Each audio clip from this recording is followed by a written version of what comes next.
ঈদের ছুটিতে হাওর নদীর স্বচ্ছ জলরাশি, প্রকৃতির সৌন্দর্য দেখতে দেশের বিভিন্ন প্রান্ত থেকে প্রকৃতি প্রেমী ও ভ্রমণ পিপাসুরা ছুটে আসছেন সুনামগঞ্জে।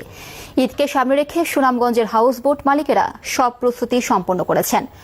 অন্যদিকে ঈদের ছুটিকে সামনে রেখে ভ্রমণ পিপাসু পর্যটকদের বরণে প্রস্তুত চায়ের রাজধানী মৌলভীবাজার। সুনামগঞ্জের দেওয়ান গিয়াস চৌধুরী ও মৌলভীবাজারের এস এ মোহাম্মদ আলীর পাঠানো তথ্য ছবিতে আহমেদ শরীফের ডেস্ক রিপোর্ট।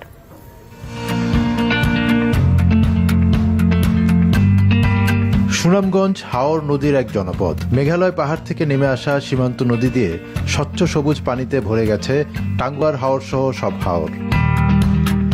হাওরের মাঝখানে সবুজ হিজল করচ বাগান মাথা উঁচু করে দাঁড়িয়ে জানান দিচ্ছে সুনামগঞ্জে পর্যটনের মৌসুম শুরু হয়ে গেছে।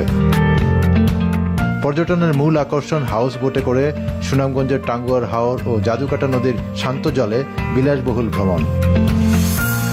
এই ভ্রমণে নৌকাতেই থাকা খাওয়ার সব ব্যবস্থা থাকে। পর্যটকরা সার্বিক পরিবেশ দেখে মুগ্ধ হন। সবুজ পাহাড়ের দেখায়, নদী, পানি, এগুলো সত্যি খুব সুন্দর। আমাদের পেশাগত কর্মক্লান্তি ভুলে যাওয়ার জন্য আমি মনে করি সবার টাঙ্গুয়ার হাওরে আসা উচিত। স্পেশালি হচ্ছে নদীর পানিটা অনেক স্বচ্ছ, ক্লিয়ার, এটা দেখতে ভালো লাগতেছে। পাহাড় অনেক সুন্দর ভিউ আছে এই সাইডে, তো ভালো লাগতেছে এই পরিবেশটা। অতিরিক্ত পুলিশ সুপার জানান, সুনামগঞ্জের টাঙ্গুয়ার হাওর, নীলাদ্রি লেক সহ বিভিন্ন পর্যটন স্পটে ঈদের ছুটিতে পর্যটকদের নিরাপত্তা নিশ্চিতে পুলিশি টহল ও চেকপোস্ট কার্যক্রম জোরদার করা হয়েছে। ঈদের ছুটিতে অনেকে এখানে হয়তো সময় কাটানোর জন্য আসবে, তা আমাদের সুনামগঞ্জ জেলা পুলিশের পক্ষ থেকে আমরা তাদের নিরাপত্তার জন্য আমাদের পুলিশ সবসময় টহল থাকবে।